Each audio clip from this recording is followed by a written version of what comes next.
Good evening everyone, this is Himanshi and I welcome you all on career will app. Hopefully आप सभी बढ़िया होंगे, मस्त होंगे, ज़बरदस्त होंगे। स्टार्ट करते हैं आज का सेशन। हम करेंगे कोहलबर्ग का मॉरल डेवलपमेंट। आज हम थोड़े से लेट हैं बट मैनेजेबल है, 7-8 मिनट हो गए हैं। तो स्टार्ट करते हैं, समझते हैं कहानी कि कोहलबर्ग क्या कहना चाहते हैं अपनी इस थियोरी के माध्यम से। लगभग एक सवाल तो मिनिमम है, कई बार एक से ज़्यादा यानी 2 क्वेश्चन आ जाते हैं सीटेट में। उसके अलावा बाहर यानी कोई भी अगर एग्जाम में डीप प्रेस भी है, केवीएस है, तो एक क्वेश्चन की संभावना रहती ही है। ठीक है ना? तो समझते हैं। और ma'am let practice questions on Vygotsky. अलग से कराऊंगी एक सेशन, डोंट वरी, है ना। यूट्यूब पे कराऊंगी, यहाँ भी वो चलवा देंगे अगर ऐसी ही बात है तो। वैसे मैं कुछ सेशन 2-3 सेशन प्रैक्टिस के लूंगी, 2-3 आपको सेट जो है उस तरह से प्रैक्टिस करा दूंगी कंप्लीट। तो वैसे जनरली होते नहीं क्योंकि टाइम ही नहीं होता, है ना, अलग से प्रैक्टिस के लिए। बट इस बार क्योंकि समय है तो सिलेबस आपका, फिर उसके बाद मैं ये सीटेट वालों के लिए कह रही हूँ, बाकी बैचेस के लिए नहीं, क्योंकि उनका तो ऑलरेडी सिलेबस ही इतना ज़्यादा है कि, क्योंकि कंबाइंड क्लास है। हाँ, यूट्यूब पे होगी भाई आज क्लास। चलिए स्टार्ट करें। तबीयत थोड़ी सी डाउन रही, अभी भी जो है कोल्ड है, और इसी चक्कर में आप देख रहे हैं कि क्लास भी आपकी थोड़ी सी डिले है।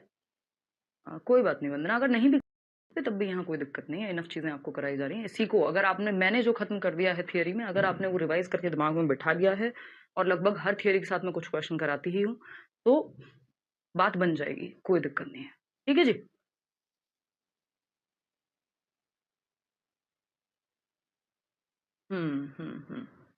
अब ठीक है ना, मतलब अब सब कुछ ठीक से चल रहा है। हाँ, प्याजी की थियरी एकदम स्कीमा में सेट हो गई, बहुत बढ़िया। अभी इस बार कुछ डिफरेंट तरीके से मैं चीज़ें कराने वाली हूँ, कुछ और बीच में चीज़ें हैं, आप यूट्यूब पे भी देखेंगे चेंज, नए तरीके से कुछ नया सोच रही हूँ। क्योंकि ये पूरा रहा है टीचिंग एग्जाम्स में, हमने एक पूरा, क्या कहो आप, ट्रेंड सेट किया है हर चीज़ को लेके, चाहे ये पीपीटी से पढ़ाने को लेके, इतने लोग होते हैं इस चीज़ को लेके।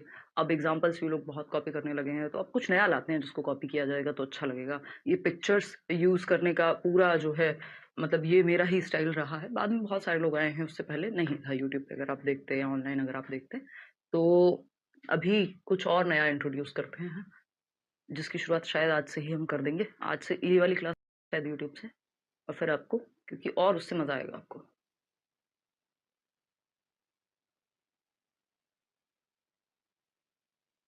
21 मार्च को नोट्स अपलोड हुए हैं, उसके बाद वाले काम। मेरी तबीयत खराब हो गई यार इस सैटरडे, तो मैं कुछ नहीं कर पाई हूँ इस पूरे वीकेंड।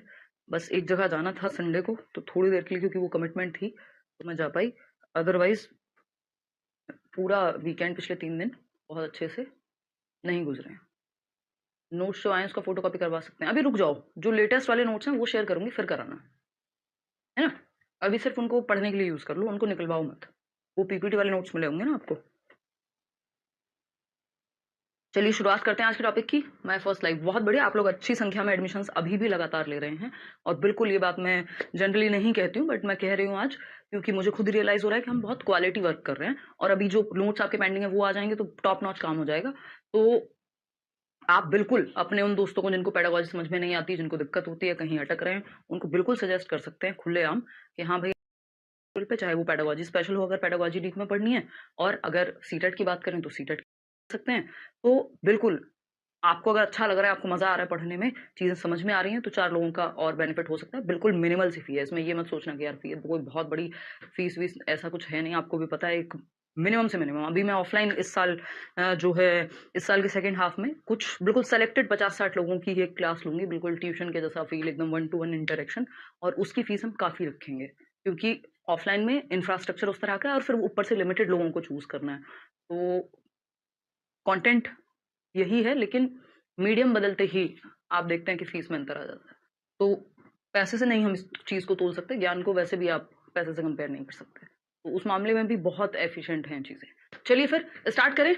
अपने फ्रेंड को सजेस्ट कर रही हूँ, आसनिया कह रहे हैं, हाँ आप लोग खुद ही करते हैं तभी तो, डेली बेसिस पे, क्योंकि हर जगह तो मैंने कह रही हूँ 3 दिन से तो क्लास में, इसका मतलब आप सजेस्ट कर रहे हैं ना लोगों को। कोहलबर्ग्स मॉरल डेवलपमेंट, और आप भी सुन के ही आए होंगे किसी दोस्त से यार से, कोहलबर्ग्स मॉरल डेवलपमेंट यानी कोहलबर्ग का नैतिक विकास। थियरी का नाम क्या है? कोहलबर्ग का मॉरल डेवलपमेंट, यानी कोहलबर्ग की नैतिक विकास की थियरी या सिद्धांत, कोहलबर्ग के नैतिक विकास का सिद्धांत। कोहलबर्ग एक अमेरिकी मनोविज्ञानी रहे हैं, हालांकि उनकी भी डेथ जल्दी ही हो गई, या हो नहीं गई एक्चुअली, ही डिड सुसाइड। तो अनफॉर्चुनेट है, बट यही है मॉरलिटी। अब मॉरल डेवलपमेंट की जब हम बात कर रहे हैं, नैतिक विकास की, तो क्वेश्चन आता है मॉरलिटी क्या होता है भाई? आखिर मॉरलिटी है क्या जो हमें मॉरल डेवलपमेंट की जरूरत पड़ रही है? देखो, मॉरल डेवलपमेंट आता है आपका 3 टाइप ऑफ डेवलपमेंट आपको बताए थे, PCSE, physical, cognitive, social, emotional. शारीरिक, संज्ञानात्मक, शारीरिक यानी शरीर का विकास, ये मुख्य प्रकार है विकास के। संज्ञानात्मक यानी दिमाग का विकास, जिसमें thinking, reasoning, problem solving, decision making, जितने भी काम दिमाग से होते हैं, जिसकी थियरी हमने पियाजे वाइगोस्की की पढ़ी है। फिजिकल डेवलपमेंट में हमने मोटर डेवलपमेंट की बात की थी, है ना, और इतने सारे प्रिंसिपल्स ऑफ डेवलपमेंट पढ़े थे। और अगर हम बात करें सोशल डेवलपमेंट की, समाज में कैसे विकास होता है, बच्चा समाज में रहना कैसे सीखेगा, तौर तरीके, तो सोशल डेवलपमेंट से ही जुड़ा हुआ एक टॉपिक है। सोशलाइजेशन हम कर चुके हैं, समाजीकरण की प्रक्रिया, कि समाज में कैसे रहते हैं, कैसे हम सीखते हैं कि कहाँ बोलना है, क्या बोलना है, कहाँ कैसे कपड़े पहनने हैं, कहाँ कैसे बात करनी है, ये सब चीजें, कहाँ उठते बैठते कैसे हैं, ये सब समाज में रहने के तौर तरीके हम सीखते हैं। और इसी से जुड़ी हुई इसी से जुड़ा हुआ एक और कॉन्सेप्ट है जिसको हम नैतिकता या नैतिक विकास कहते हैं। क्या कहते हैं? नैतिक विकास कहते हैं। भाई मॉरलिटी की जरूरत कहाँ पड़ रही है? समाज में पड़ रही है। एनिमल्स को थोड़ी जरूरत है, जंगल में थोड़ी शेर को जरूरत है कि आप उसको मॉरल डेवलपमेंट, हम पढ़ते थे ना बचपन में, वैल्यू एजुकेशन के नाम से एक सब्जेक्ट आता है आजकल, है ना, वैल्यू एजुकेशन के नाम से एक सब्जेक्ट आता है। बचपन में हम मॉरल एजुकेशन पढ़ते थे, नैतिक शिक्षा, सही क्या है, गलत क्या है, झूठ बोलना गलत बात होती है, सच बोलना सही बात है, ऑनेस्ट रहो, किसी की चोरी मत करो, किसी का बुरा मत करो, वो झूठ जो किसी की जान बचाने के लिए बोला जाए झूठ नहीं होता, ये सब नैतिक विकास में आती है। और हम देखते हैं कि आजकल मॉरलिटी में या मॉरल वैल्यूज में डिक्लाइन है काफी। लोग साम दाम दंड भेद करके कुछ भी चाहते हैं। तो इसलिए बच्चे में मॉरल डेवलपमेंट होना जरूरी है, नैतिकता का विकसित होना जरूरी है, क्योंकि समाज में सोशल डेवलपमेंट से इसीलिए जरूरत है क्योंकि समाज में नैतिकता की, सही और गलत की बहुत जरूरत है। आप एक IAS ऑफिसर भी बन गए और आपके अंदर मॉरल वैल्यूज नहीं है, आप क्या करेंगे? आप एक करप्ट व्यक्ति बन जाएंगे फिर। क्यों? क्योंकि आप में वैल्यूज की कमी है। आपको लगता है क्या फर्क पड़ता है, चलने दो जो चल रहा है। अब अगर आपके सामने कुछ चीजें थी, या कोई व्यक्ति है जो मान लीजिए बॉर्डर पे है और जो ये देखता है कि इलीगल कोई चीज अगर आ रही है, चाहे कोई ड्रग है, चाहे वो अल्कोहल है, और वो गलत तरीके से बन के और इलीगली आ रही है और वो लोगों के लिए भी नुकसानदायक हो सकती है, और एक व्यक्ति है जिसमें मॉरल डेवलपमेंट नहीं ठीक से हुआ, नैतिक विकास उसका ठीक से हुआ ही नहीं, वैल्यूज उसके अंदर है ही नहीं, मूल्य उसके अंदर है ही नहीं, तो क्या होता है? तो क्या होगा? फिर डिक्लाइन होगा, समाज के लिए घातक हो जाएंगी चीजें। इसलिए समाज में जो हम सोशल एनिमल हैं, ह्यूमंस को कहा गया है कि मनुष्य एक सामाजिक प्राणी है, अरस्तु ने ऐसा कहा। ठीक, तो हमें सही और गलत के कुछ प्रिंसिपल्स चाहिए, कुछ सिद्धांत चाहिए जिनको हम समझ सकें। तो ये मॉरल डेवलपमेंट, सही और गलत का विकास होता कैसे है? एक व्यक्ति के लिए चोरी करना सही है, दूसरे के लिए गलत है, कैसे? तो इसको ही हम समझेंगे, इसी के बारे में थियरी है। हालांकि मॉरल डेवलपमेंट की जो शुरुआत है, नैतिक विकास पे जो पहली थियरी दी, वो आपके पियाजे ने ही दी। पियाजे एक ऐसे व्यक्ति हैं जो ऑलराउंडर टाइप के हैं, यानी जैसे, है ना, मेरा मन कर गया खुद की तारीफ करने का कि भाई मैं इंग्लिश पेडागोजी भी पढ़ा लेती हूँ, हिंदी पेडागोजी भी पढ़ा लेती हूँ, मैं आपका जो EVS पेडागोजी है, मैथ्स पेडागोजी है, और CDP तो ऑफ कोर्स है ही, है ना, और मुझे लगता है लगभग हर सब्जेक्ट की पेडागोजी पढ़ाई जा सकती है क्योंकि मेरी पेडागोजी ठीक ठाक है। अब पियाजे का वही सीन है, वो बायोलॉजिस्ट भी हैं, जैव वैज्ञानिक भी हैं, वो साइकोलॉजिस्ट भी हैं यानी मनोवैज्ञानिक भी हैं, वो फिलोसोफर भी हैं यानी दार्शनिक भी हैं, वो क्या क्या नहीं है। तो उन्होंने मॉरल डेवलपमेंट पे थियरी दी थी। मॉरल डेवलपमेंट की थियरी सबसे पहले पियाजे ने दी थी, उस थियरी से इंस्पायर्ड थी। देखिए, कॉपीड नहीं थी, कॉपी पेस्ट नहीं कर लिया था, इंस्पायर्ड थी, है ना। जैसे मैं कहती हूँ यार, कुछ लोग तो सीधा सीधा एग्जांपल्स कॉपी कर लेते हैं, कुछ लोग थोड़े इंस्पायर्ड होते हैं, वो थोड़ा फेर बदल करके मेरे ही एग्जांपल्स को यूज करेंगे। तो मॉरल डेवलपमेंट क्या है? नैतिक विकास। इंस्पायर्ड थी, अभिप्रेरित थी, अभिप्रेरणा ली किसने? कोहलबर्ग ने, और अपनी एक थियरी बनाई, क्योंकि पियाजे की थियरी पूरी तरह से कंप्लीट भी नहीं थी। उन्होंने संज्ञान के कॉन्टेक्स्ट में कि दिमाग कैसे विकसित होता है, फिर मॉरलिटी कैसे होती है, इस बेसिस से जोड़ा था किसको? मॉरल डेवलपमेंट को। तो पियाजे की थियरी हमें जनरली नहीं पढ़नी होती, पूछता नहीं कभी, rare of the rarest case में, तो उसके लिए हमें समय लगाने की जरूरत है सच नहीं है। ठीक, अगर फिर भी किसी का बहुत मन कर रहा हो, यूट्यूब पे कराई हुई है, वो देख सकता है, नहीं तो जरूरत नहीं है हमें कि हम अलग से, बाकी बड़े बैचेस में कभी मन करेगा तो लास्ट में करा दूंगी, सीटेट के लेवल पे आपको नहीं करना है। ठीक, तो अगर हम देखेंगे उसमें वैसे भी 2 ही प्रकार की मॉरलिटी है, एक हेटेरोनॉमस है और एक ऑटोनॉमस है। हेटेरोनॉमस जब बाहर से बच्चा, माँ बाप ने जो रूल सेट किए वो माने, ऑटोनॉमस है जो वो खुद से माने। यही 2 काम की स्टेज है पियाजे की मॉरल डेवलपमेंट की थियरी में, लेकिन हमें आज वो नहीं पढ़ना है। हमें क्या पढ़ना है? हमें पढ़ना है कोहलबर्ग का नैतिक विकास। तो जो कोहलबर्ग ने इंस्पायर होकर के, पियाजे से इंस्पायर्ड इनकी मॉरल डेवलपमेंट की थियरी रही, तो इन्होंने एक चीज देखी कि जो सही और गलत का कॉन्सेप्ट है, मॉरलिटी, कॉग्निटिव मैच्योरिटी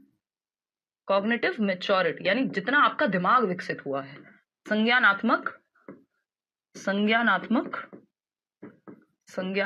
परिपक्वता, संज्ञानात्मक परिपक्वता की जब हम बात कर रहे हैं तो वो क्या है? कॉग्निटिव मैच्योरिटी इज रिलेटेड और बेस्ड ऑन आपकी जो मॉरल मैच्योरिटी है, which is based on cognitive maturity, moral maturity या डेवलपमेंट। तो आपका दिमाग कितना विकसित हुआ उसके हिसाब से आपका सही और गलत विकसित होता है ना? तो हम कहेंगे नैतिक परिपक्वता या नैतिक विकास जो है वो संज्ञान के, दिमाग के विकास पे, क्योंकि पियाजे ने तो दिमाग के विकास से जोड़ी हैं सारी चीजें, तो उन्होंने सही और गलत के विकास को भी दिमाग के विकास से जोड़ दिया। ठीक है ना? तो ये कॉग्निटिव मैच्योरिटी से जुड़ी हुई है मॉरल मैच्योरिटी।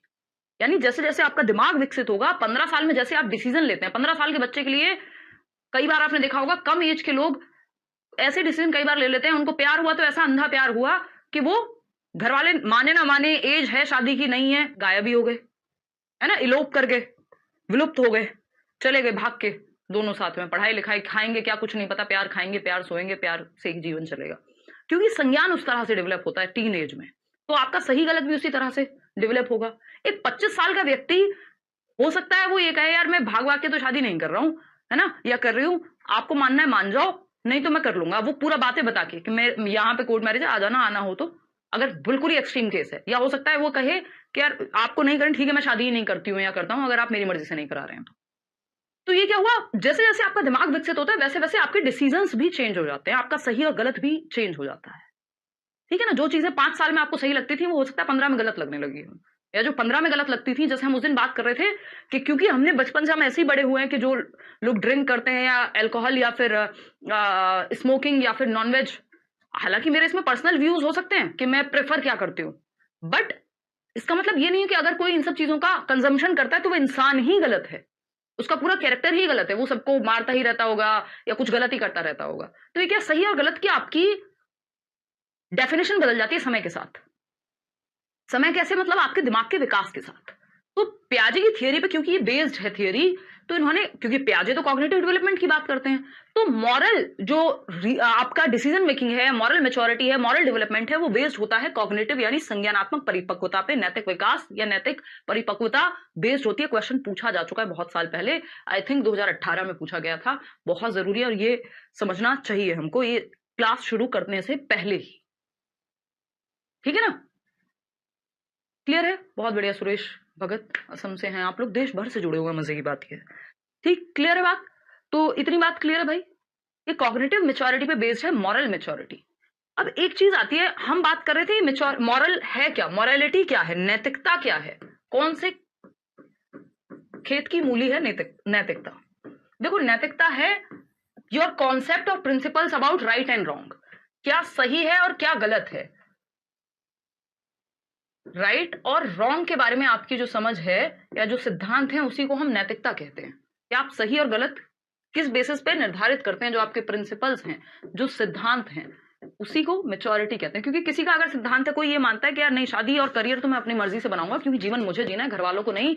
लोग कर लेते हैं कई बार घर वालों की मर्जी से चीजें और बाद में वो इन बड़े डिसीजंस पे दुखी रहते हैं क्योंकि घर वाले निकल लेंगे एक टाइम के बाद, आपको उस व्यक्ति के साथ रहना होगा जिसको वो आपके लिए चूज करके लाए हैं। हो सकता है आपको वो पसंद ही ना हो, वो काम जो करियर आपने चूज किया है हो सकता है आपको पसंद नहीं है, बट आपके पापा चाहते थे आपको डॉक्टर बनना है तो आप बन जाते हैं और फिर जीवन भर आप बस दुखी ही हैं क्योंकि आपको वो काम करना ही नहीं था, आपने मजबूरी में कर लिया अपने पिताजी के कहने से। तो आपके सिद्धांत, किसी के लिए ये बात सही हो सकती है कि नहीं मैं तो घर वालों के हिसाब से चलूंगी हर चीज में, और किसी के लिए हो सकता है भाई आपकी 8 बातें मान लूंगा, 2 नहीं मानूंगा, ये बड़े डिसीजन है मेरी लाइफ के। तो ये क्या हुआ, ये सिद्धांत है सही और गलत के, concepts of right and wrong, ये आपके संप्रत्यय हैं, कॉन्सेप्ट्स हैं, आधार हैं सही और गलत के, इसी को मॉरलिटी कहते हैं। ठीक है मृणाल, सभी के लिए ये तो पढ़नी ही है थियरी, कोई भी आप टीचिंग का एग्जाम दो। तो मॉरलिटी मतलब सही और गलत के आपके क्या सिद्धांत हैं, किस चीज को आप गलत और सही मानते हैं। और जब आप एक डिसीजन लेते हैं, जब आपका जो डिसीजन होगा या मॉरल डिसीजन होगा या नॉर्मल भी मॉरल कह लो आप इसको, या डिसीजन मेकिंग जो है वो किस पे बेसिस होती है, रीजनिंग पे।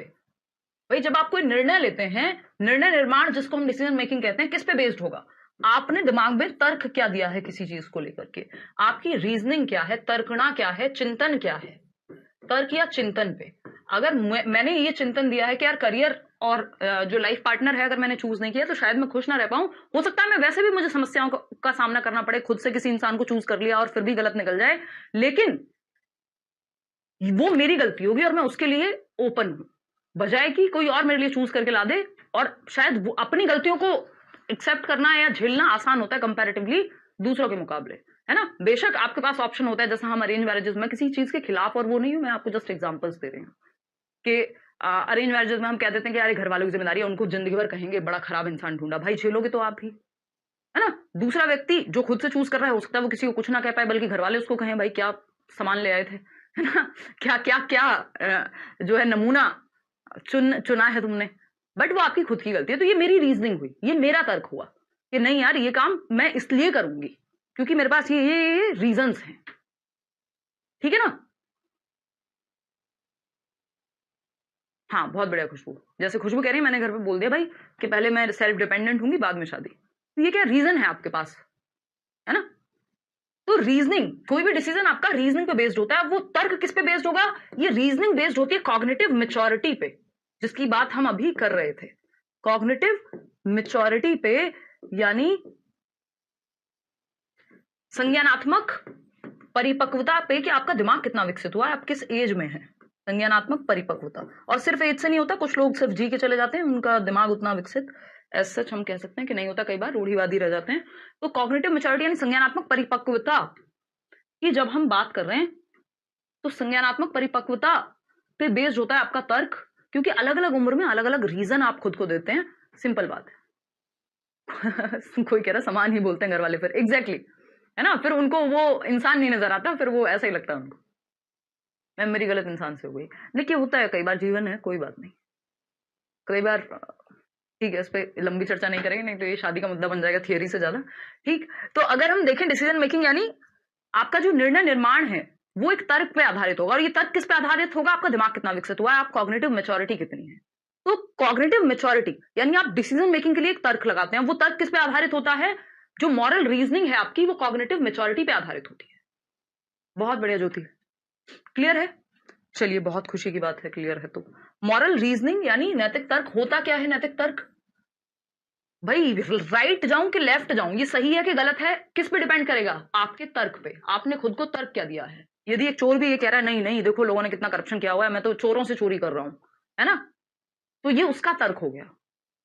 तो सही काम के लिए और गलत, कोई रिश्वत नहीं लेना चाहता, चाहे उसको कितने भी लाख ऑफर में मिल रहे हों।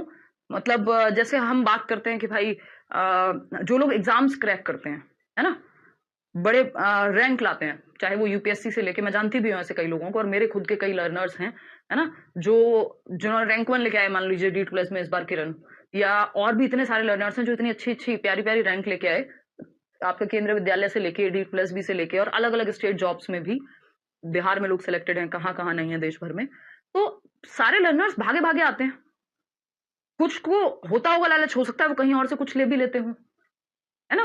तो हम जनरली देखते हैं कि यार टॉपर्स को तो पैसे मिल जाते हैं और वो कहीं भी चले जाते हैं, ठीक। तो हर कोई नहीं करेगा, लेकिन ऐसा जो चले जाते हैं वो सोचते होंगे ठीक है यार मेरे को तो पैसा मिल रहा है ना, ये हो रहा है वो हो रहा है, इनका क्या ही जा रहा है, मैं बोल देता हूँ।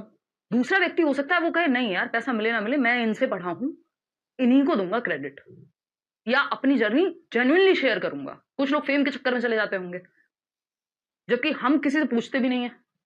अगर मैं अपनी बात करूं तो सही और गलत डिसीजन, राइट जाना है कि रॉन्ग, या लेफ्ट जाना है कि राइट जाना है, इसके लिए ये डिपेंड करेगा किस पे, आपके तर्क पे, कि आपने तर्क क्या दिया है खुद को। अब ये तर्क किस पे डिपेंड करेगा, ये आपके संज्ञानात्मक विकास पे, कॉग्निटिव मैच्योरिटी पे। 12th फेल मूवी याद आ गई, एग्जैक्टली। तो ये एक बात हुई मॉरल रीजनिंग की, नैतिक तर्क की। खैर, अब इस नैतिक तर्क भी कैसे कैसे विकसित होता है अलग अलग स्टेज में, इस पे इन्होंने पूरी स्टेजेस दी हैं, उस पे हम चर्चा करेंगे, ठीक है। मुन्नी, धन्यवाद। मुन्नी नियोगी, आप भी असम से हैं। इसलिए पेपर लीक हो जाते हैं। एग्जैक्टली पेपर क्यों लीक हो रहे हैं? क्योंकि बहुत सारे तो वही एस्पिरेंट्स ही है ना जो चाह रहे हैं ये, वो ले कौन रहा है, पैसे कौन दे रहा है किसी को। तो ये मॉरलिटी का पूरा नाटक है। हम एज सिटीजन हमें बहुत कुछ चेंज करने की जरूरत होती है कई बार। ठीक है, चलिए बहुत बढ़िया निधि, आते हैं। मॉरल डिलेमा एक चीज होती है। अब ये जो रीजनिंग ऐसा तो नहीं होता आपने कहा सही और गलत और हो गया। कई बार आप महीनों चिंता में रहते हैं, कई बार आप सालों दुविधा में रहते हैं।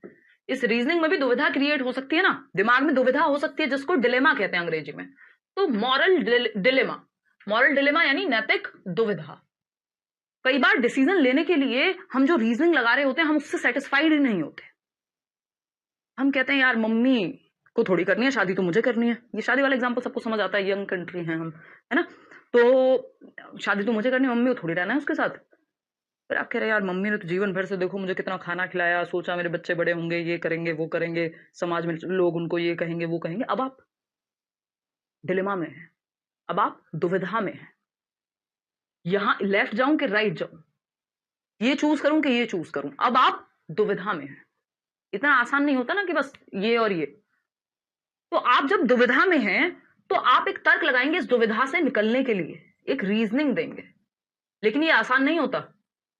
दुविधा ये छोटी मोटी दुविधा नहीं होती। कई बार इन्होंने कोहलबर्ग ने, हाँ ये कंफ्यूजन है एक तरह की, डिलेमा जो है दुविधा एक तरह का कॉन्फ्लिक्ट है, एक तरह का द्वंद है आपके मन में, एक तरह की कंफ्यूजिंग स्टेट है। तो नैतिक दुविधा की जब हम बात करें, हम कंफ्यूजन में हैं, कोई रीजनिंग निकालेंगे और उससे फिर हम निकल जाएंगे। लेकिन ये इतना आसान नहीं होता। दुविधा से निकलेंगे कैसे? रीजनिंग के आधार पे, तर्क ही है आखिरी में। ठीक, और आपकी रीजनिंग किस पे बेस्ड होगी? आपकी कॉग्निटिव मेच्योरिटी पे, सीएम पे। सीएम बोले तो संज्ञानात्मक, चीफ मिनिस्टर नहीं है, संज्ञानात्मक मेच्योरिटी यानी परिपक्वता, कि आपका दिमाग कितना विकसित है। तो आप थिंकिंग, रीजनिंग, प्रॉब्लम सॉल्विंग किस तरह की है आपकी। हाँ, कोई कह रहा है, शुभम कह रहे हैं कि फलाने सर का बैच लूं या हिमांशी मैम का बैच लूं। ये भी एक दुविधा हो सकती है ना। क्योंकि हमें यूट्यूब पे बहुत सारे लोग दिखते हैं, अगर जो लोग यूट्यूब से पढ़ते हैं तो, है ना। कोई कुछ कहेगा, कोई अपने आप को बुरा थोड़ी बताएगा, है ना। हम तो जनरली ये करते नहीं है। नहीं तो अब अगर मैं सच में बेस्ट हूं तो हर जगह थोड़ी ना मैं लिख के बताऊं कि देखिए ये है। ठीक है ना। When you purchase branded things we are in dilemma. अच्छा, मुझे कह रहे हो अपने आप को कह रहे हो, वॉट एवर इट इज। तो अगर हम देखें यहां पे, तो एक चीज है, डिलेमा मतलब दुविधा में आप। कोहलबर्ग ने, जिनकी ये थियरी है, लॉरेंस कोहलबर्ग ने बहुत सारी ऐसी डिलेमा पेश की लोगों के सामने, या उनके सामने जो ग्रुप था, जो अलग अलग उन्होंने सैंपल्स प्रस्तुत किए थे, जिनके साथ वो चर्चाएं करते थे। उनका एक और मानना था कि मॉरल डेवलपमेंट किससे होगा? डिस्कशन से होगा, चर्चा से होगा। बच्चे का नैतिक विकास चर्चा से होगा, जब आप चर्चा करेंगे सही और गलत के बारे में। मॉरल डेवलपमेंट कैसे होगा, नैतिक विकास कैसे होगा? तो हम कहेंगे नैतिक विकास कैसे होगा? डिस्कशन से। क्योंकि आप मॉरल वैल्यूज का ज्ञान देते रहो, बस चर्चा मत करो। बच्चे के दिमाग में क्या है, आपके दिमाग में क्या है, डिस्कशन, डिबेट कुछ मत कराओ, चर्चा परिचर्चा कुछ मत कराओ। तो रूल्स तो सबको पता है, रेड लाइट नहीं तोड़नी होती, बट चर्चा अगर नहीं होगी तो विकास, मॉरल डेवलपमेंट बहुत हद तक बेस्ड होता है आपकी चर्चा पे। हाँ, मेरे साथ भी ये दुविधा था बैच को लेके। हो सकता है कई लोग, फिर आपने कैसे सॉल्व किया भाई? क्योंकि मैं तो बहुत ज्यादा ढिंडोरा नहीं पीटती हूँ, ये है वो है फलाना है ढिमकाना है। भाई जिसको लेना चुपचाप से आ जाओ। बहुत सारे लोग ले चुके हैं, सिलेक्शन भी ले चुके हैं, और बहुत सारे लोग कहीं और भी लेते होंगे, मुझे क्या है। तो अगर हम देखें तो डिलेमा, ऑफकोर्स सोसाइटी का तो फर्क पड़ता ही है हर चीज पे। हाँ, तो अगर हम देखें ये डिलेमा, ऐसी बहुत सारी दुविधाएं पेश की उन्होंने, कि आप मान लीजिए एक बोट में जा रहे हैं, आपके पिताजी हैं और आपके हस्बैंड हैं, आप एक फीमेल हैं मान लीजिए, है ना। आपका नाम पूजा है, आपके पति हैं सुरेंद्र, और आपके पिताजी हैं सुरेश। तो आप दोनों में से किसी एक को ही बचा सकते हैं, किसको बचाएंगे? अब पिताजी और पति दोनों ही महत्वपूर्ण है। ऐसा नहीं होगा पिताजी और एक कोई आपकी कैट है, हालांकि कैट से भी प्यार होता है लोगों को बहुत, लेकिन वो इंसान, तो आपको पता है ना उसकी लाइफ वैसे भी ज्यादा होगी, है ना। पिताजी ज्यादा जिएंगे कैट के मुकाबले। आपके पास 70 तर्क होंगे कि कैट को जाने दो, पिताजी को बचा लेते हैं। कि आपका फोन है कि पिताजी हैं, तो फोन को जाने दोगे ना, सिंपल है।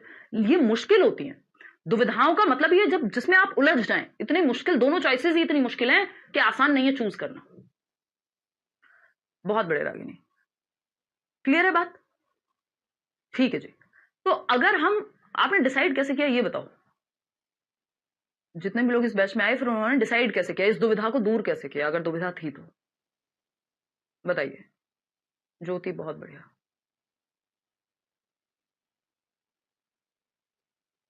हाँ, कुछ लोग कहते हैं कि, या बहुत लोग कहते हैं कि मैम का क्लास सीबीएसई को समझ आता है। ये लोगों ने बना लिया है। अब आप कोई अगर होगा मान लीजिए वो सेम क्लास को बिल्कुल शुद्ध हिंदी मीडियम में कन्वर्ट करके दे दे, तो आपको लगेगा यार बड़ा अच्छा समझ में आ रहा है, बल्कि पता लग रहा है वो इंस्पायर्ड चीजें यहीं से हैं सब, है ना, एग्जाम्पल्स तक नए नहीं ला रहे हैं लोग।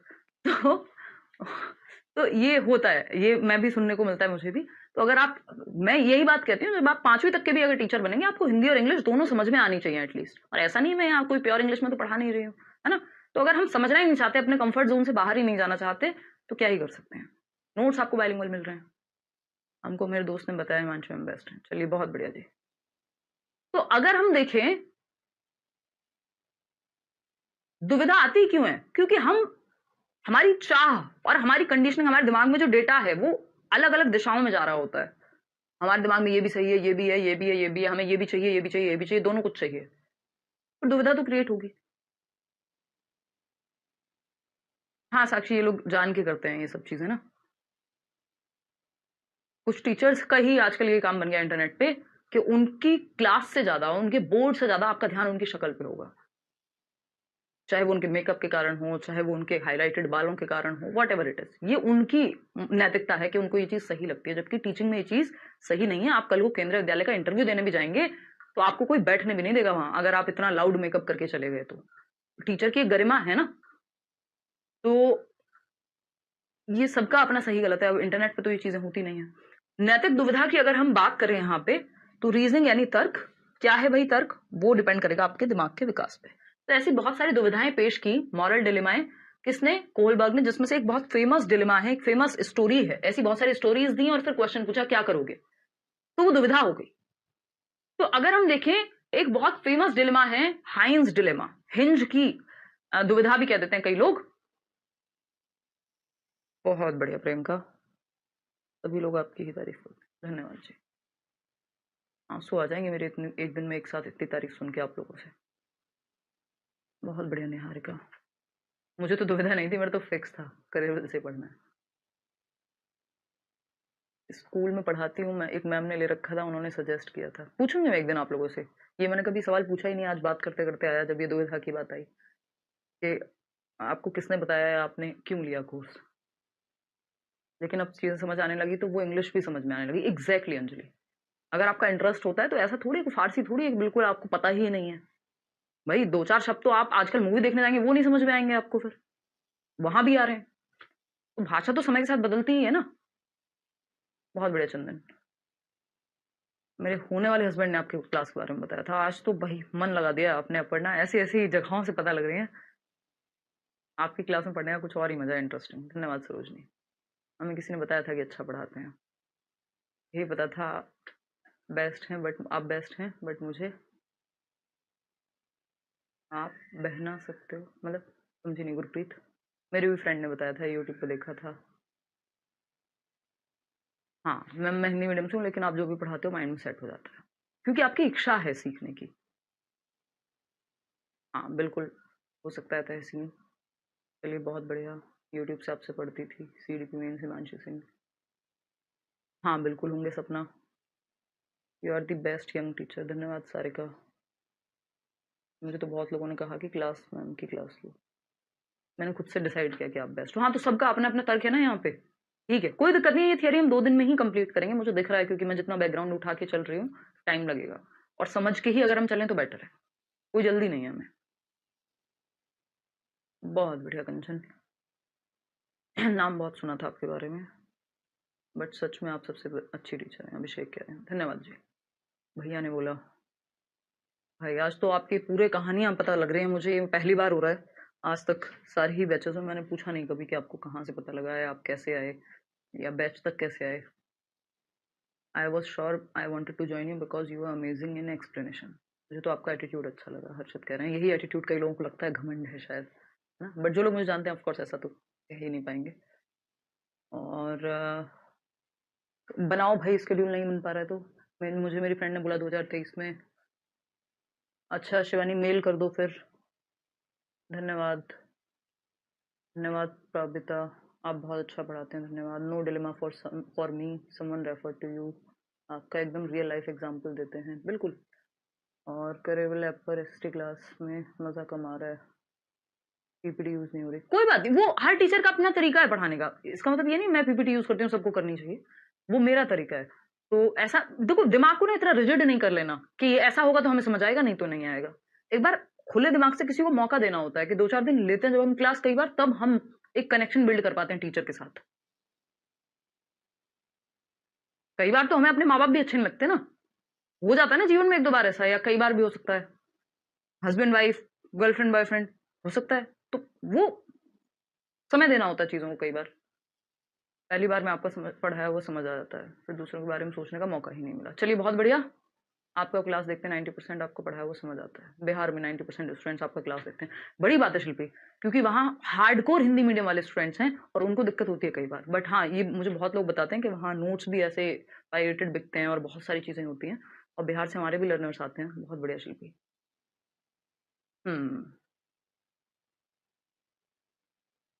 बहुत बढ़िया खुशबू कुमारी, बहुत बढ़िया अंशला। हम तो हिंदी मीडियम से हैं, फिर भी इंटरेस्ट आता है, इस बहाने इंग्लिश के भी 2-4 वर्ड याद हो जाते हैं। ये होता है एटीट्यूड विशाखा, एक पॉजिटिव एटीट्यूड। और वैसे भी इस सब्जेक्ट में अगर आपको टर्म्स याद नहीं है, डिलेमा को वो दुविधा भी लिख सकता है, कुछ और भी लिख देगा हिंदी में, लेकिन इंग्लिश में डिलेमा ही देगा ज्यादातर। हाँ, एग्जैक्टली ज्योति। चलिए बहुत बढ़िया, ठीक है सीमा सर, चलिए बहुत बढ़िया। मेरा भी फिक्स था, बहुत बढ़िया। मैंने मैम आपको किसने पढ़ाया? यार मेरे एक सर हैं दीपक कुमार शर्मा, उनको मैं सबसे ज़्यादा श्रेय देती हूँ। हालांकि हर इंडिविजुअल के जो एग्जांपल्स हैं या फिर जो आपका एक्सपीरियंस होता है, इस तो मैंने कई टीचर्स से पढ़ाया अगर मैं अपने टीचिंग ट्रेनिंग की बात करूँ। बट सबसे ज़्यादा श्रेय मैं दीपक कुमार शर्मा सर हैं, दिल्ली में पढ़ाते, नेट के लिए साइकोलॉजी और भी चीज़ें पढ़ाते हैं। तो मुझे लगता है कि सबसे ज़्यादा प्रभाव उनका रहा इस चीज़ में। बाकी तो आप पता नहीं कितनी किताबें पढ़ते हैं जब आप पढ़ाने जाते हैं। सीटेट मेरा वो फर्स्ट टाइम में क्लियर था, मैं उनसे मिली थी आगे की प्रिपरेशन के दौरान, है ना, दिल्ली का एग्ज़ाम होता है एक। तो अदरवाइज़ आज तो बहुत सारे टीचर्स हैं जिनको लगता है कि उनसे पढ़ा है एंड ऑल। कोई कह रहा लगता है आप खुद शादी की दुविधा में हैं, बहुत बढ़िया। हाँ भाई, अब यही बचा है जीवन में, है। मेरी मम्मी बोलती थी उनको आपकी टीचिंग स्किल काफ़ी पसंद है। बहुत बढ़िया जी प्रिया। चलिए खैर, अब हमने बहुत बातें कर ली आज डिलेमा के चक्कर में, कुछ चीज़ें आपके बारे में पता लगी। आते हैं वापस से, मैं समय थोड़ा कम ही लगाती हूँ इधर उधर की बातों में, बैच में आपको पता ही है, एग्जाम्पल्स देती हूँ बस, लेकिन आज हमने काफ़ी बातें कर ली हैं। चलिए भाई बहुत बढ़िया। अब बहुत कमेंट्स हुए हैं, सबके कमेंट पढ़ पाना संभव नहीं है। मेरे हस्बैंड बोलते थे कि इन्हीं का वीडियो देखो, सनी कह रही हैं। मेरी दी ने मुझे सजेस्ट किया दुबले पतले से हो, आलू के पराठे और समोसे का सेवन करें, यू आर बेस्ट टीचर। अभी खा के आई हूँ आलू का पराठा। और जब मैंने शुरू किया था, अगर आप 2016 की मेरी वीडियो लाएंगे तो फिर आपको पता चलेगा दुबले पतले क्या होता है। अब तो मैं बहुत ज़्यादा ठीक हूँ उस हिसाब से। अच्छा, मुझे मेरी फ्रेंड ने बोला। चलो भाई, अब दुनिया भर की बातें हमने कर ली हैं। मेरा बहुत मन कर रहा है कि आपके और कमेंट्स पढ़ूं, बट नागालैंड से भी हैं कोई, बहुत बढ़िया बात है यार। देश भर से आप ये जुड़े हुए हैं, कमाल की बात है। आपका पढ़ाया हुआ बहुत समझ आता है, धन्यवाद। हनुमान जन्मोत्सव की हार्दिक शुभकामनाएं आपको भी भाई, आप सभी को। चलिए, मेरे हस्बैंड को ट्रेन में एक लड़के ने बताया था, बहुत बढ़िया भाई, बहुत ही बढ़िया। सबका पढ़ाने का तरीका अच्छा ही है। हाँ एग्जैक्टली, और कई बार आपको जरूरी नहीं हर व्यक्ति को सेम व्यक्ति से ही समझ में आए। सारे बीएड और डीएलएड वाले आपसे ही पढ़ते हैं। मैं बिहार से बिलोंग करती हूँ, साक्षी कह रही हैं। आपकी वजह से सीडीपी के साथ साथ इंग्लिश भी ठीक हो जाती है, वेरी नाइस। ये अच्छी अप्रोच है। आपका यूट्यूब चैनल देखती थी, बैच लेने का, बीपीएससी में सिलेक्शन हुआ आपका बैच लेने के बाद, सद्दाम कह रहे हैं, बहुत बढ़िया यार, आप सही में सीडीपी क्वीन हो, धन्यवाद जी। चलिए खैर, अब इतनी तारीफ हजम नहीं हो पा रही है, इससे पहले कि डाइजेशन खराब हो जाए मेरा। बंगाली मीडियम से हूँ, पिंकी कह रही हैं, बहुत बढ़िया। हाँ, चैप्टर वाइज प्रैक्टिस बैच मुश्किल है यार वो कर पाना ना। चलो आते हैं, समझते हैं कहानी। हाइंस डिलेमा की जब हम बात कर रहे हैं, तो इन्होंने ऐसी बहुत सारी दुविधाएं पेश की। किसने? कोहलबर्ग ने, जिनकी ये थियरी है, लॉरेंस कोहलबर्ग ने। इन्होंने हिंज की डिलेमा या हिंज की दुविधा वाली स्टोरी है जो बहुत फेमस है, ऐसी और भी स्टोरीज हैं बट ये बहुत ही ज्यादा फेमस है। तो अगर हम बात करें हाइंस डिलेमा की, तो हाइंज एक व्यक्ति है, हिंज एक व्यक्ति है जिसकी वाइफ की तबीयत बहुत ज्यादा खराब है, उनको एक डेडली डिजीज हो गई है, एक ऐसी बीमारी हो गई है जो जानलेवा है, ठीक है। अब उनको, भाई कोई भी व्यक्ति नेचुरली, हमारे घर में कोई बीमार हो जाए हम चाहेंगे किसी भी हालत में बच जाए, है ना। ऑक्सीजन सिलेंडर के लिए देखिए कैसा कोविड में आतंक मचा था, सबको चाहिए था क्योंकि हर किसी के लिए अपना व्यक्ति इंपॉर्टेंट है। तो अगर हम देखें यहाँ पे, तो हाइंज अपनी वाइफ को बचाना चाहते हैं नेचुरली। अब हाइंज जो एक ही दवा है पूरे शहर में जो एक केमिस्ट के पास है, और वो केमिस्ट क्या है, ये दवा बनाते हैं। ये केमिस्ट के पास जाते हैं, वो 10 रुपए की दवाई ये मान लीजिए 1000 रुपए में बेच रहे हैं, 100 गुना महंगी बेच रहे हैं। इनके पास उतना पैसा नहीं है, उन्होंने कहा यार मैं 50 रुपए कर सकता हूँ, 50 बाद में दे दूंगा, या 500 कर सकता हूँ, 500 बाद में दे दूंगा। इधर उधर से जुगाड़ करने की कोशिश करी, पूरा पैसा नहीं बन पा रहा था। उन्होंने कहा, जो केमिस्ट हैं जिसने दवाई बनाई है, कि भाई वो मेडिकल स्टोर वाला है, जो भी आप कहना चाहें, कि मैंने तो ये बनाई है, मैं इससे पैसे वसूलूंगा, बात खत्म, ये मैं तो इतने में ही बेचूंगा, आपको लेना है लो, नहीं तो मत लो।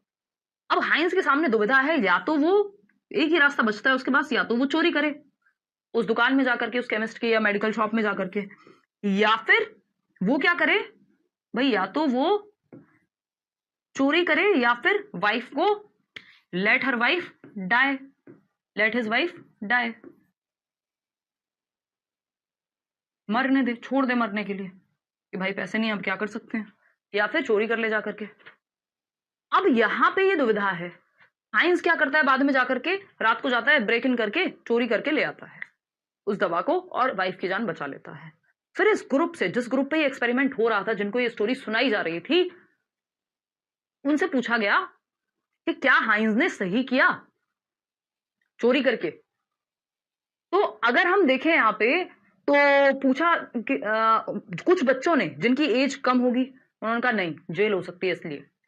फिर किसी ने कहा हाँ सही किया, क्योंकि वो मेडिकल स्टोर वाला भी तो गलत कर रहा था, है ना। फिर किसी ने कहा कि चोरी तो कर लेनी चाहिए थी, लेकिन सरेंडर कर देना चाहिए था, नहीं तो सब चोरी करने लग जाएंगे। तो ये 3 अलग अलग लेवल के आंसर हैं।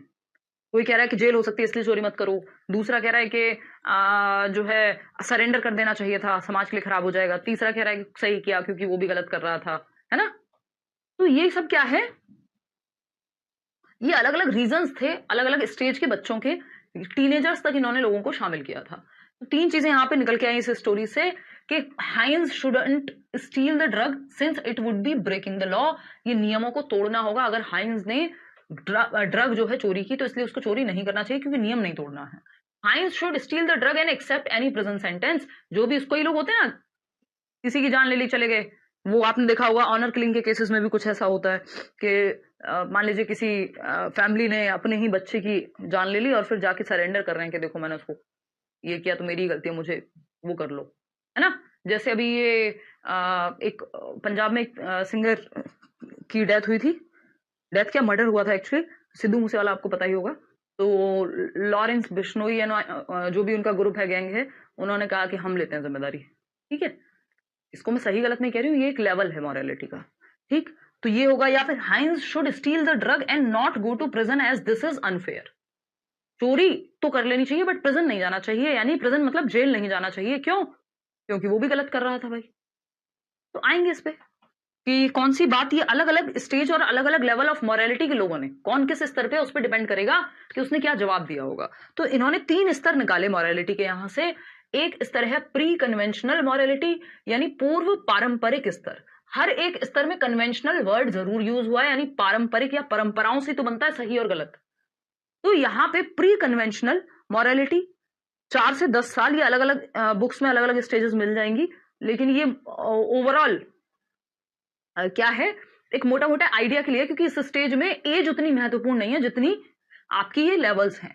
दूसरा लेवल है कन्वेंशनल लेवल, पारंपरिक, जहां परंपराओं के अनुसार चलेगा व्यक्ति।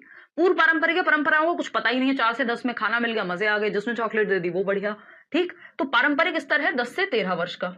फिर आता है पोस्ट कन्वेंशनल, उत्तर पारंपरिक। तो कन्वेंशनल हर एक लेवल में 3 लेवल है, प्री कन्वेंशनल, कन्वेंशन से पहले, कन्वेंशनल यानी कन्वेंशन के दौरान, परंपराओं के दौरान, और पोस्ट यानी परंपराओं के परे, 13 एंड अबव, ठीक। तो आप देख रहे हैं जैसे जैसे मॉरल डेवलपमेंट होता जा रहा है व्यक्ति का, वो वैसे वैसे, और जरूरी है एज के हिसाब से हो ही जाए। हर कोई व्यक्ति यहाँ 3rd लेवल तक तो बहुत रेयर लोग पहुंच पाते हैं, नहीं तो इन्हीं 2 में उलझ के रह जाते हैं, समाज क्या कहेगा, गलत क्या है, जिससे जेल हो रही हो, फलाना हो रहा हो, दुनिया भर की बातें। तो 4 से 10 वर्ष का बच्चा, लगभग प्राइमरी क्लास का बच्चा है यहाँ प्री कन्वेंशनल में। कन्वेंशनल में आपका एलिमेंट्री वाला 10 से 13 वर्ष का बच्चा, और पोस्ट कन्वेंशनल यानी टीन एज का बच्चा जो है आपका, वो यहाँ पे उत्तर पारंपरिक में आ जाएगा। ठीक है सीमा, बहुत बढ़िया। तो इन्होंने 3 लेवल दिए हैं, क्या हुआ शेख, और 6 स्टेज, 6 स्टेजेस दिए। थोड़ा स्लो पढ़ाइए, आज तो मैं इतनी कहानियां सुना सुना के पढ़ाई हूँ, चलो स्लो पढ़ा देंगे। तो हर एक लेवल पे 2-2 स्टेजेस हैं, 2 चरण हैं हर एक स्तर पे। तो टोटल स्टेजेस हो गई 6 और लेवल हो गए 3। ठीक, तो 3 लेवल्स इस स्टेज में कितने, कई बार यही सिंपल क्वेश्चन पूछ लेता है, टोटल लेवल्स कितने हैं, जो स्तर हैं वो है 3। देखो हिंदी में स्तर चरण एक ही बात हो जाएगी, और टोटल स्टेजेस जो हैं वो 6 हैं, क्योंकि स्टेजेस लेवल के अंदर आएंगी, तो हर एक लेवल पे 2 स्टेजेस है, यानी टोटल चरण हो गए 6 और स्तर हो गए 3। ठीक है जी, नोट्स कल से मिलने शुरू हो जाएंगे जी आपको। स्टेजेस ऑफ मॉरल डेवलपमेंट कितनी है, 6 स्टेज है, क्योंकि हर एक लेवल पे 2 आपके स्टेज हैं। Level 1 pre conventional. Pre conventional क्या है, प्री कन्वेंशनल है पूर्व पारंपरिक, परंपराओं से पूर्व। सही और गलत परंपराएं निर्धारित नहीं कर रही बच्चे का, बल्कि अदर चीजें हैं। तो प्री कन्वेंशनल, यहां पे खुद की, एक व्यक्ति की, एक बच्चे की खुद की मॉरलिटी इस लेवल पे 0 होती है। उसकी खुद की कोई मॉरलिटी, उसका खुद का कोई सही और गलत का सिद्धांत नहीं है, 0 मॉरलिटी, बाहर से ड्रिवन है। जिस चीज से पनिशमेंट मिलेगी, या तो दंड का भय है या पुरस्कार का लालच है, यानी एक्सटर्नल मॉरलिटी है। यहाँ पे सही और गलत खुद का कुछ नहीं है, जो एक्सटर्नल इवेंट्स है वो डिसाइड करेंगे कि क्या सही है। जो बाहर, अगर पनिशमेंट मिल रही है तो गलत है पनिशमेंट, अगर रेड लाइट जंप करने पे कोई चालान ना कटे, कोई हेलमेट लगाने की जरूरत नहीं है, कोई पकड़ नहीं रहा, मजे ही मजे, तो क्या है, ये चीज सही हो गई। कुछ लोग होंगे नहीं यार, ये एक ऑर्डर बना रहेगा समाज में, हेलमेट लगाना चाहिए, जैसे मैं सीट बेल्ट हमेशा लगाती हूँ। आजकल वो चल रहा है ना, सीट बेल्ट भी अलग अलग तरीके से लगाते हैं लोग। वो पहले से लगा देंगे उसमें कार में, फिर ऊपर से डाल लेंगे, बस जैसे पता नहीं कितना समय बचा लिया हो उन्होंने। वो प्रॉपर सीट बेल्ट लगाने में कितना कुछ मिनी सेकंड एक्स्ट्रा चले जाते। तो ये मैं इसलिए नहीं लगाती हूँ क्योंकि कोई पकड़ लेगा। आजकल तो कार्स में क्या आ गया है, वो बजर बजने लग गया है, ठीक है ना, उसके लिए भी लोग तरह तरह के तरीके ढूंढ लेते हैं, जबकि उसका बाय डिफॉल्ट नेचर क्या है, भाई आप कार में हो, आपके लिए सेफ है। हेलमेट लगाने की आदत मेरे जो मामा जी हैं, क्योंकि मैं उनके पास थी शुरुआत में लगभग 10th तक, तो बुलंदशहर के गांव में, तो मैं बाइक लेके जाती थी कभी कभी, बाद में बड़े होते होते मिल जाती थी कभी कभार।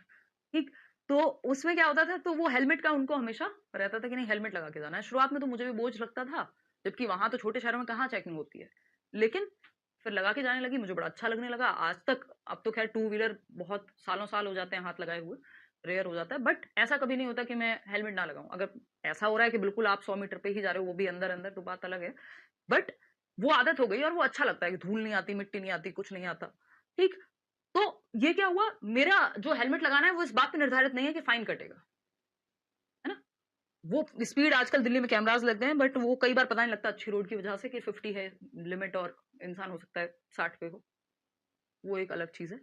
तो इस लेवल पे आपको एक चीज ध्यान रखनी है, एक तो खुद की मॉरलिटी 0 है बच्चे की, नो, आपका खुद का सही गलत नहीं होता, एक्सटर्नल बाहर से निर्धारित होगा। जिस चीज से पनिशमेंट मिल रही होगी वो चीज गलत है, जिससे रिवॉर्ड मिल रहा होगा वो चीज सही है।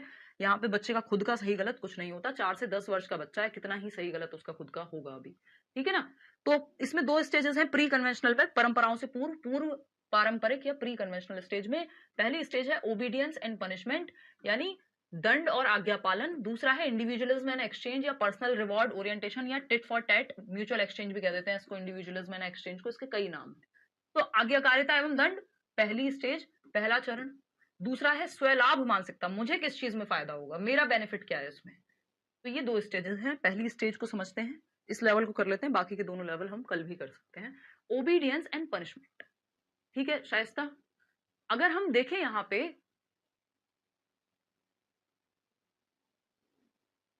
अच्छा शिवानी धन्यवाद, आज पढ़ लिया आपका मैसेज।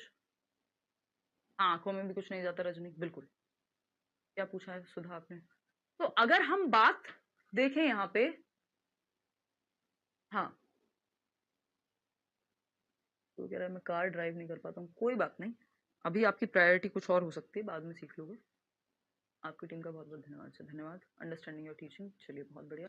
अभी प्रिंट के लिए रुक जाओ, अभी फाइनल नोट्स आने दो, इस बार के नए अपडेटेड नोट्स हैं इसलिए टाइम लग रहा है, नहीं तो अगली बार से तो जो भी बैच होगा हम शुरू में ही दे देंगे सारे नोट्स। इस बार वो नए तरीके के नोट्स बन रहे हैं पहली बार, तो इसलिए समय ज्यादा लग रहा है। हाँ एग्जैक्टली प्रार्थना। चलिए भाई, नहीं चाहिए क्या तो पता नहीं अमन, क्योंकि वो बाय डिफॉल्ट है ना, उसकी कॉग्निटिव मैच्योरिटी वैसे ही वर्क करती है।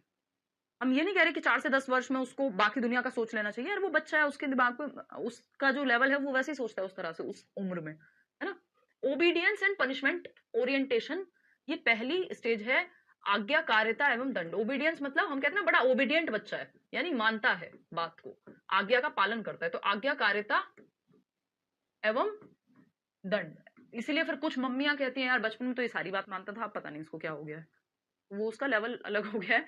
आज्ञाकारिता एवं दंड अभिविन्यास, इसका मतलब ये नहीं आप आज्ञा का पालन कर रहे हैं तो आप बड़े खराब इंसान हो गए बड़े होके। अभिविन्यास, ठीक। अभिविन्यास यानी ओरिएंटेशन, यानी सेंटर जो है मॉरल डेवलपमेंट का, सही और गलत का, वो क्या है।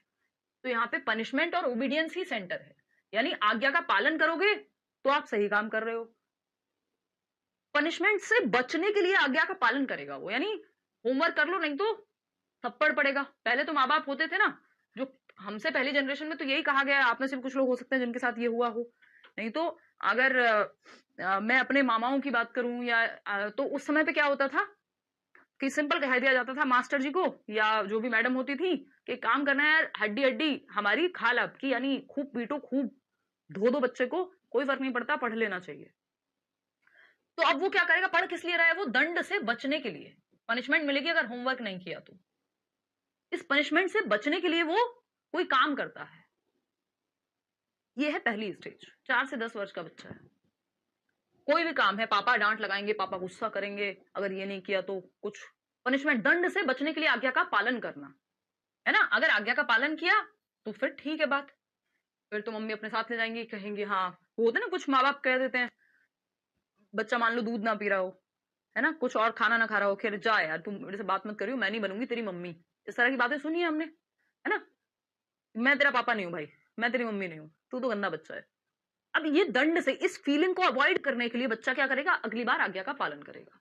तो दंड से बचने के लिए आज्ञा का पालन करना, उसको एक्सटर्नल पनिशमेंट का भय है, उसका सही गलत खुद का कुछ नहीं है, उसका सही गलत, जिस चीज से दंड मिले वो गलत चीज है, जिस चीज से दंड ना मिले तो वो सही है, सिंपल बात, ठीक। उसका सिंपल फंड है, अगर किसी को पनिशमेंट मिल रही है इसका मतलब उसने कुछ गलत किया। अगर मेरे बड़े भाई या बहन को पनिशमेंट मिल रही है किसी चीज के लिए, है ना, प्यार मोहब्बत में पड़ गया था टीनेज में, और मैं मान लीजिए 8-9 साल की हूं, मेरा है नहीं कोई बड़ा भाई ऐसा, मैं बता रही हूँ जस्ट एक एग्जांपल।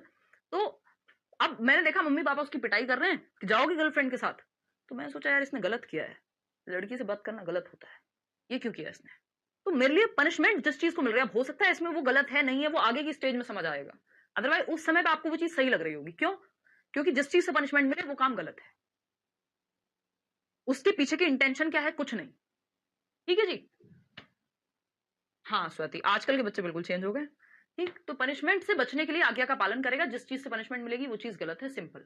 सेकेंड स्टेज आती है इंडिविजुअलिज्म एंड एक्सचेंज, या फिर पर्सनल रिवॉर्ड ओरिएंटेशन, या फिर म्यूचुअल एक्सचेंज, या एक और चीज इसको कह दिया जाता है टिट फॉर टेट, जैसे को तैसा कहते हैं ना, टिट फॉर टेट, जैसे को तैसा, ये तो हमने बहुत सुना है ना भाई, बुरा करोगे बुरा फल मिलेगा, बुरे काम का बुरा नतीजा, है ना, चोरी का माल मोरी में, ये सब फालतू बातें हमने सुनी है, मतलब फालतू तो नहीं है बट ये एक तरह की मॉरलिटी है, ठीक। अब तो बच्चे कह देते हैं ये मम्मी मुझे नहीं चाहिए, सही बात है। तो म्यूचुअल एक्सचेंज या टिट फॉर टेट की अवस्था है, you scratch my back and I will scratch yours, मतलब क्या है इसका, सेल्फ इंटरेस्ट और इंस्ट्रूमेंटल पर्पस ओरिएंटेशन भी इसको कह सकते हैं, बिल्कुल सही बात है। Individualism and exchange, personal reward orientation, self interest, या फिर कई नाम इसके हो सकते हैं, इंस्ट्रूमेंटल पर्पस ओरिएंटेशन बिल्कुल कहा जा सकता है इसको, जो आपकी सेकंड स्टेज है, लिख भी देती हूं मैं, instrumental purpose orientation, purpose orientation यानी सेंटर क्या है? Tit for tat, mutual exchange, mutual exchange. स्वलाभ मानसिकता कह देते हैं इसको, इस स्तर को हिंदी में स्वलाभ मानसिकता, यानी सेल्फ इंटरेस्ट देखेगा बच्चा, मेरा क्या फायदा है किसी चीज में, मैं क्यों करूं ये काम है। मम्मी ने कहा बेटा सामने से बिस्किट ले आओ, रिश्तेदार आए हैं, रिलेटिव्स आए हैं, चलो चलो बुआ जी को नमस्ते करो। फिर मम्मी नमस्ते तो करूंगा लेकिन थोड़ा दाम लगेगा, है ना, कि दुकान से जाके बिस्किट नमकीन तो ले आऊंगा लेकिन मुझे क्या मिलेगा, मुझे चॉकलेट मिलेगी क्या। बहुत बढ़िया करना, कनकलता, अच्छा नाम है आप, है ना। उसने मेरी पेन तोड़ी, मैंने उसकी तोड़ दी, ये एकदम नॉर्मल बात है प्रभाकर, सही कह रहे हो, है ना। उसने मेरा लंच खाया, मैंने भी खा लिया। मम्मी उसने, मैंने तो उसको अपना लंच खिला दिया था उस दिन जब मैं नहीं लेके गया था, उसने नहीं खिलाया मुझे, गलत है वो। उसका सही गलत क्या है, मुझे क्या फायदा, टिट फॉर टेट, जैसे को तैसा, एक्सचेंज में क्या मिलेगा, इसलिए म्यूचुअल एक्सचेंज कह रहे हैं, यानी एक्सचेंज ऑफर में क्या मिलेगा, अगर मैं कोई काम किसी के लिए करूं तो मुझे क्या मिलेगा।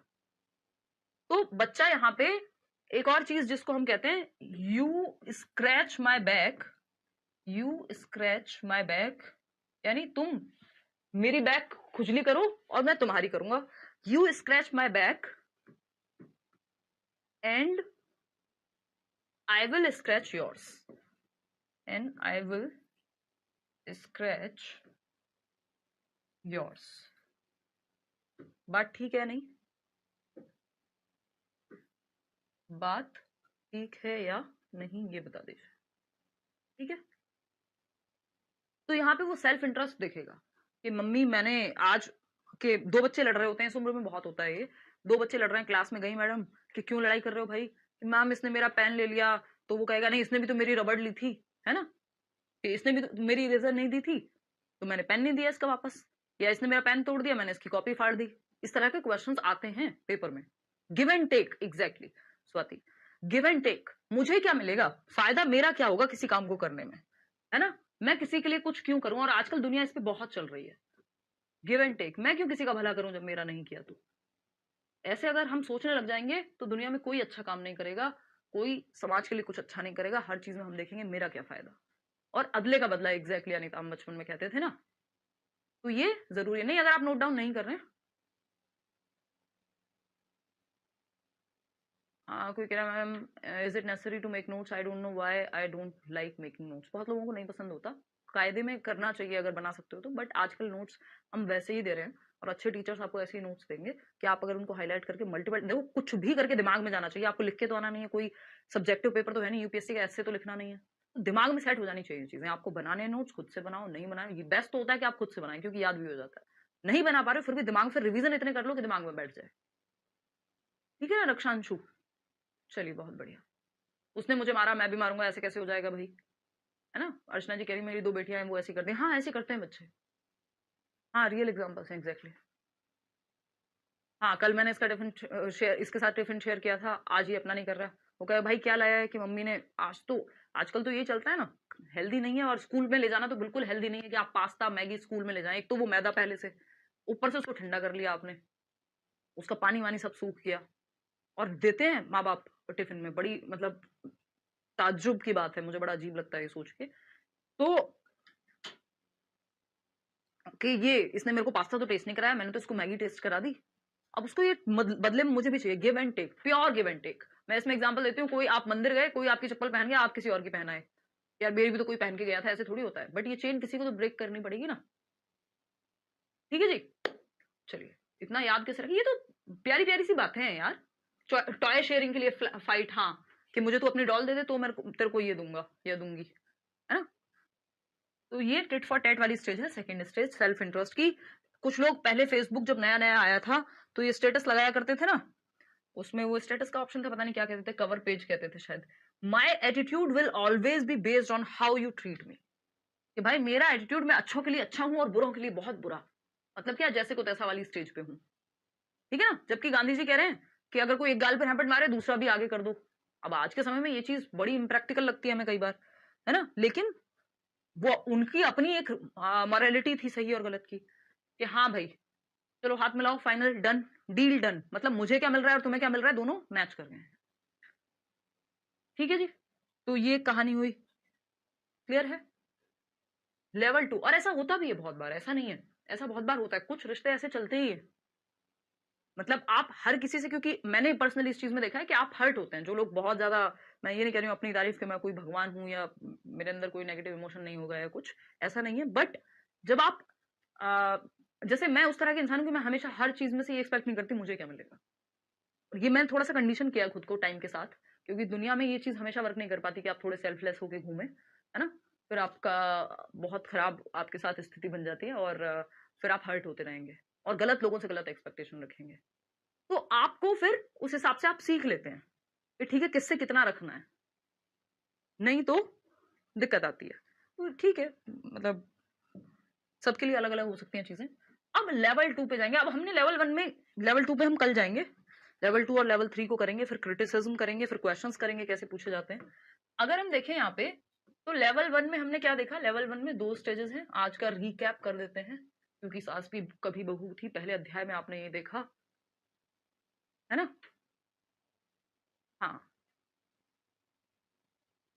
हाँ, कह सकते हो ओम प्रकाश, इन लॉज से एक्सपेक्टेशन छोड़ दी है, जैसे स्वाति कह रही है, बिल्कुल सही बात है। जियोगे कैसे भाई, आप हर जगह गलत एक्सपेक्टेशन रख के आपको देखना भी तो पड़ेगा, फिर वो टेट फॉर टेट बहुत जगह पे करना पड़ता है, या फिर वहां से कट ऑफ कर लो, वो भी नहीं हो पाता बहुत सारे केसेस में। ठीक है, कांक्षा नाम ले लिया आपका, होंगे चिंकी।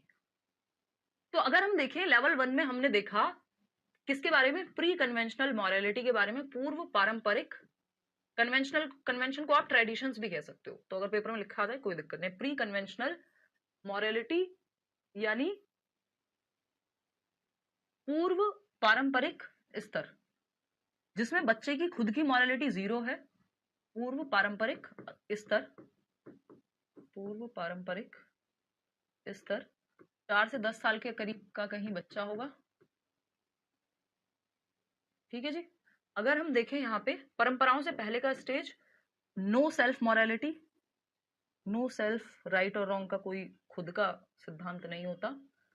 एक्सटर्नल पनिशमेंट से बचने के लिए वो काम करेगा, जो पनिशमेंट मिल रही है जिस काम से वो गलत है। ठीक, 2 लेवल्स थे इसमें, एक था पनिशमेंट एंड ओबीडियंस, यानी आज्ञा का पालन करना पनिशमेंट से बचने के लिए, दंड एवं आज्ञाकारिता अभिविन्यास। दूसरा था म्यूचुअल एक्सचेंज या इंस्ट्रूमेंटल पर्पज ओरिएंटेशन, यानी मुझे क्या मिलेगा जैसे को तैसा, या टिट फॉर टैट। ठीक, सिंपल। ये टिट फॉर टैट से बहुत क्वेश्चन आता है, इवन पनिशमेंट से भी।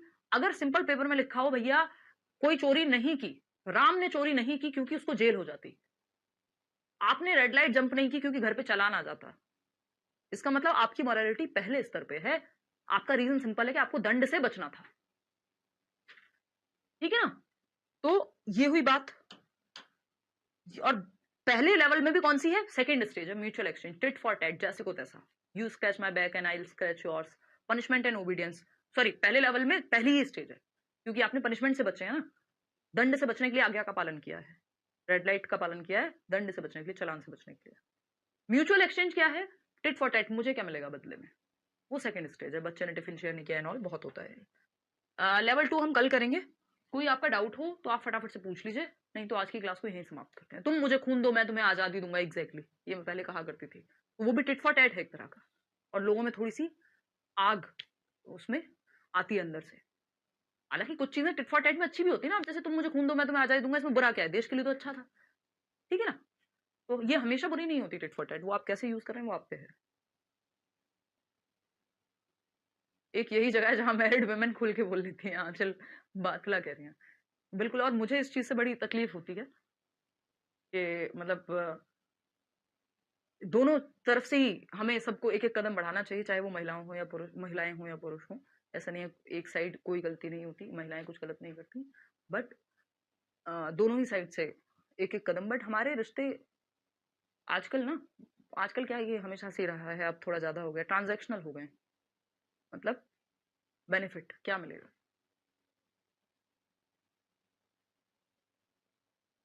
पुराने नोट्स हटा दिए जाएंगे क्या, नहीं, इस बार नहीं हटवाएंगे, अगली बार से। हाँ, उम्मीद खुद से करेंगे तो खुश रहेंगे, दूसरों से करेंगे तो हर्ट हो। सही बात है, अब तक का सबसे लॉन्ग सेशन स्नेहा कह रही है। हाँ, क्योंकि देखो ये जरूरी है कि हम ये, वैसे भी पेडागोजी ऐसा सब्जेक्ट है, यहाँ पे कहानियां जरूर आनी चाहिए, मैं थोड़ा स्पीड पकड़ लेती हूँ एट टाइम्स, बट इस तरह की थियरीज़ तो कहानियों के माध्यम से ही होनी चाहिए और हो सकता है इसलिए मैं क्लासेस भी भरपूर लेती हूँ फिर। कोई जल्दबाजी में नहीं सिलेबस खत्म होता। चंद्रहास यादव, सीटेट में 40, कई बार तो 50-50 भी क्लास हो जाती हैं और जब शुरू हमने किया था 20 से 30 क्लास में खत्म हो जाता था। 20 क्लास भी मुश्किल लगती थी, 20 से 30, फिर तो उसके बाद बढ़ती चली गई चीज़ें। फिर सिलेबस भी आजकल ऐसा हो गया है कि क्वेश्चन थोड़ा और डेप्थ में पूछता है, डीप में पूछेगा और अगर DSP की बात करें तो कई बार 125 150 क्लास तक भी जाता है। तो वो डिपेंड करता है कितना समय है, फिर हम कितना अच्छे से पढ़ना चाह रहे हैं। ठीक है जी? और ये जो आपकी कंबाइंड क्लास चल रही है इस हफ्ते और चलेगी आई थिंक, या नेक्स्ट वीक और फिर अलग-अलग हो जाएंगे सारे बैचेस। तो और ज़्यादा हो गया है। हर तरह के लोग हैं अनुष्का। कई बार कुछ चीज़ों को हम शो ऑफ मानने लगते हैं, बट सही बोल रहे हो, मतलब ये भी गलत नहीं है पूरी तरह से। इंटरनेट ने तो और चीज़ इस चीज़ को प्रमोट किया है, क्योंकि कई बार लोग फेक ही करने लगते हैं, मतलब उनके पास है भी नहीं, वो उतना दिखा देंगे। आपकी टीम बहुत अच्छी है, धन्यवाद जी कृष्णा। सब मेहनत करने की कोशिश करते हैं भाई आपके साथ। केवीएस पीआरटी का बैच जब होगा शुरू बता देंगे। क्वीन ऑफ सीडीपी, चलिए धन्यवाद, thank you so much. Ma'am बड़े लोग अपनी गलती एक्सेप्ट नहीं करना चाहते क्योंकि वो हमेशा छोटे को बोलते हैं। ये उनकी कंडीशनिंग है अनीता, वो चाह के भी नहीं कर पाएंगे, उन्हें फील भी हो जाएगा ना, तब भी वो बहुत बहुत रेयर लोग होते हैं इस तरह के जो एक्सेप्ट कर पाते हैं। वो चाहें तो भी नहीं कर पाते। हमारा कल्चर ऐसा है, सॉरी बोलना हर किसी के बस का नहीं है, जो कि एक्चुअल में नहीं है ऐसा कल्चर, बट जो चलने लगता है लोग। ठीक, आज के लिए इतना ही रखते हैं। चलिए ठीक है, थैंक यू सो मच, धन्यवाद ji. Your teaching style is unique, thank you. आज इतनी इतनी तारीफ आप लोगों ने कर दी, मेरे आंसू ही आ गए हैं। चलिए टेक केयर, बाय बाय। मैं भूल ही गई कि मेरा गला खराब था, कोल्ड था, सर में दर्द था जब मैं क्लास लेने आई थी। मजा आया आज की क्लास में। चलिए take care, 5 star class ma'am, thank you. अच्छा रेटिंग वेटिंग भी तो करते होगे आप लोग, ठीक है यार, रेटिंग कर देना, मैं तो याद ही नहीं रहता आज तक।